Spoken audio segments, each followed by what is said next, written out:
The most dangerous moment in your life isn't when people start attacking you. It's the moment you finally stop showing up to defend yourself. That quiet exit, that silent unhooking, is when your real life begins. And most people never reach it because they're still addicted to being understood by people who never planned on understanding them. If you've ever felt tired down to your bones from trying to prove you're a good person to people who already decided you weren't, tap that subscribe button and let me explain why your refusal to explain yourself is the most powerful thing you'll ever do. Let's start with something honest. You're tired. Not the kind of tired sleep fixes, the kind of tired that lives in your chest, the kind that follows you into the shower, into your car, into conversations you don't even want to have. You've been carrying a weight nobody can see, the weight of constantly defending who you are, and it's eating you alive. Think about your week. How many times did you replay a conversation in your head? How many times did you draft a message you didn't send? How many times did you rehearse what you'd say if they asked, if they noticed, if they finally cared? That's not living. That's auditioning. And you've been auditioning for a role that was never yours to begin with. The worst part is, you don't even remember when it started. Maybe you were a kid who got punished for crying. Maybe you were the child who had to explain why you were sad before anyone would hold you. Maybe you grew up in a home where love was a contract, and you had to keep proving you were worth the deal. Somewhere along the way, you learned that being yourself wasn't enough. You had to earn it. So you became fluent in the language of explanation. You learned to soften your truth. You learned to make your feelings palatable. You learned to apologize for taking up space. And by the time you reached adulthood, you were a full-time translator. Translating yourself into smaller versions just so people wouldn't feel threatened by your existence. Have you ever felt that ache? The one that whispers there has to be more than this? Subscribe and hit the bell if you want more truths like this, because what comes next is the part nobody told you growing up. Carl Jung said something that should be tattooed on the inside of every tired soul. He said, until you make the unconscious conscious, it will direct your life and you will call it fate. Read that slowly. The pattern of explaining yourself isn't a personality trait. It's a wound running on autopilot. You've been calling it loyalty. You've been calling it kindness. You've been calling it being the bigger person.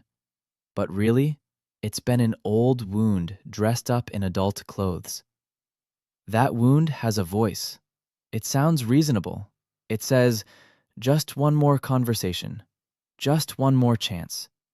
Just one more chance to make them see. It promises you peace if you can finally get them to understand. But that peace never arrives because the wound doesn't actually want peace. It wants proof. Proof that you matter. Proof that you're not the bad one. Proof that you were worth loving all along. And here's the cruel joke. You can't get that proof from outside yourself. Not from your parents, not from your ex, not from the friend who ghosted you, not from the boss who underpaid you, not from the stranger online who left a comment that ruined your day. None of them can hand you the thing only you can give yourself. Worth was never theirs to confirm. Picture this for a second. Imagine a diamond at the bottom of the ocean. The diamond doesn't change shape just because no one's there to admire it. It doesn't dim, it doesn't shrink, it doesn't lose its value because a fish swims past without applauding. It just keeps being a diamond, because that's what it is. You are that diamond. And you've been swimming around asking sea creatures to verify what you already are. This is the trap.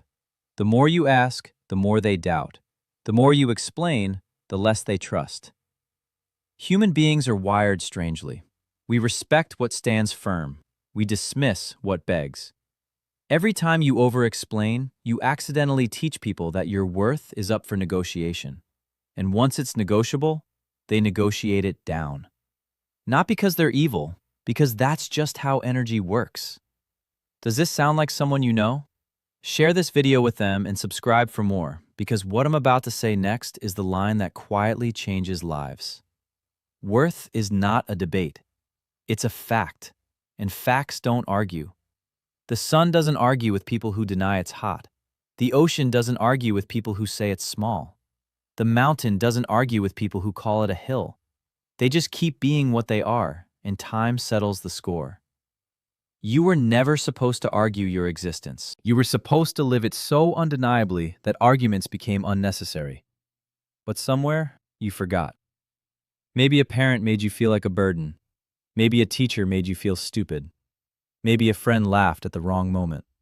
Maybe a lover left without saying goodbye. Small moments, big imprints. Each one stitched a little lie into your nervous system. The lie that said, you have to keep proving you're worth keeping.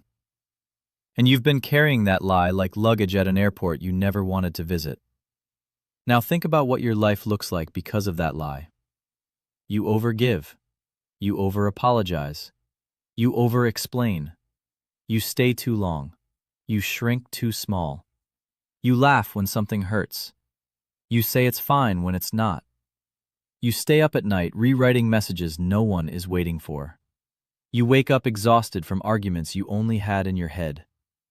This isn't a life. This is a hostage situation. And the only one holding you hostage is the old you who still believes love must be earned. Do you recognize this pattern in your life? Subscribe now and tell me your story below, because I want you to know you're not crazy and you're not alone. Let me say something that might sting before it heals. People didn't misunderstand you by accident. Some of them misunderstood you on purpose. Because understanding you would have required them to change. It would have meant they'd have to admit they were wrong. It would have meant losing the upper hand. So they chose confusion.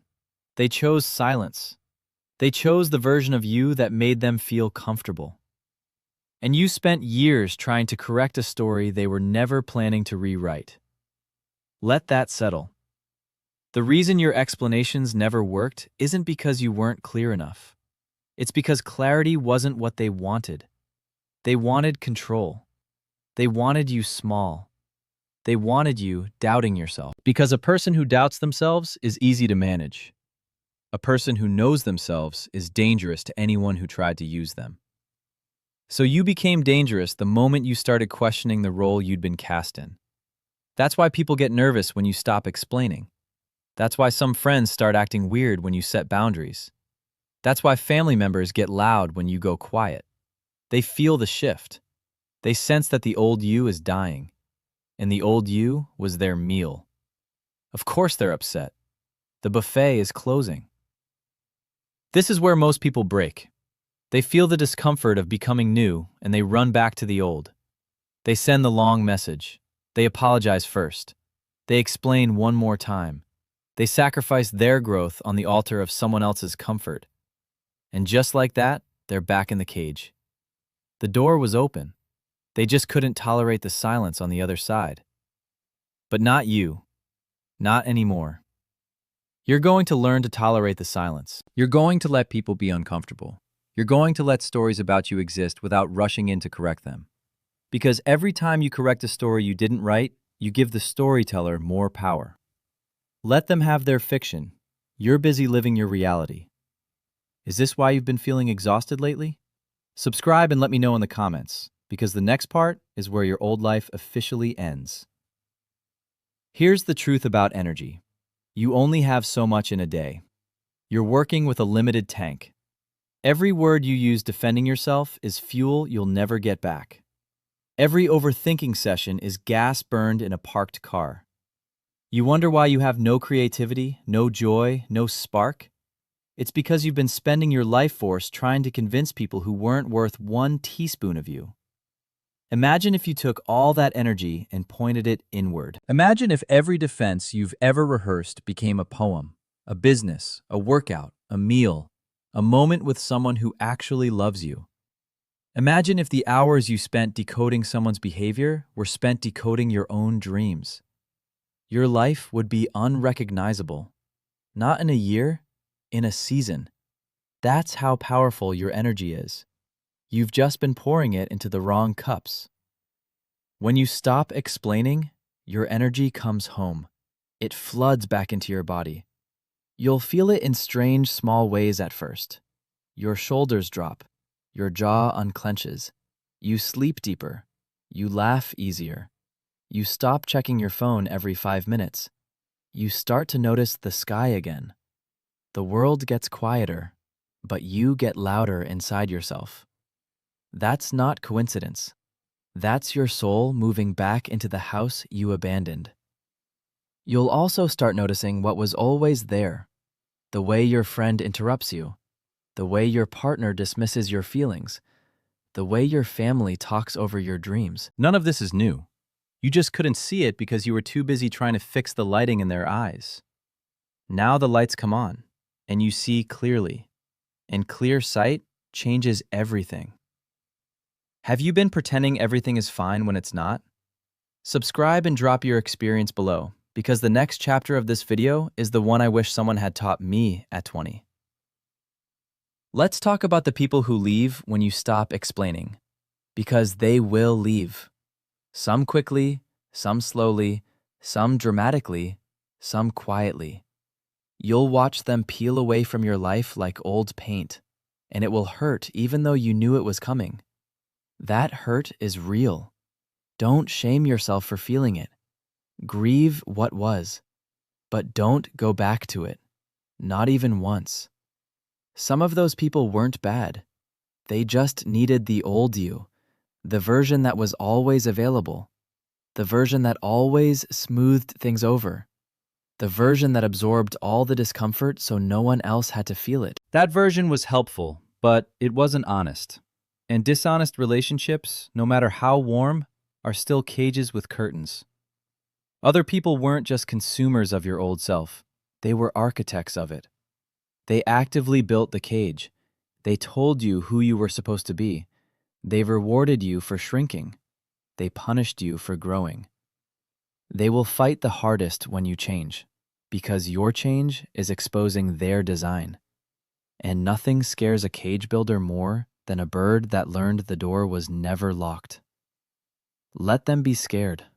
Let them be angry. Let them tell their version of the story to anyone who will listen. You don't need to write a counterstatement. You don't need a defense team. You don't need a final word. Time is the only court that matters. And time always tells. Always. Sit back. Live well. Watch the truth write itself in slow motion. There's a special kind of pain in being misunderstood by people you love. I won't pretend there isn't. The first time your mom doesn't get it. The first time your best friend takes the wrong side. The first time your partner accuses you of changing for the worse. It cuts. Deep. And you'll want to explain so badly your hands will shake. But hold the line. Because love that requires you to keep proving yourself isn't love. It's a job interview that never ends. Did that hit home for you?